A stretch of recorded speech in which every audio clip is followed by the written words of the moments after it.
নমস্কার, মাধুরী ফুডি নেস্টে আপনাদের সবাইকে স্বাগত। আজ আমার রেসিপি ইয়াখনি পনির। প্রথমে ধনে, জিরে, মৌরি, শুকনো লঙ্কাকে ভালো করে শুকনো ফ্রাই করে নিয়ে গুঁড়ো করে নেব। এরপর পনিরগুলোকে একটু লাল লাল করে ভেজে তুলে নেব।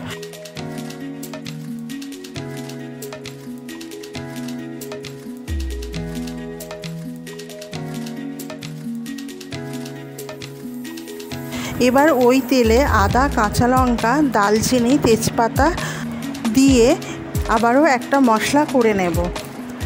চারমগজ, তিল, পোস্ত, কাজুর একটা পেস্ট তৈরি করে দিয়ে দিলাম। টক দই, স্বাদ মতো লবণ, দুধ, কাসুরি মেথি আর শুরুতেই যে ভাজা মশলাটা করে রেখেছিলাম সেই মশলাটাও দিয়ে দিলাম।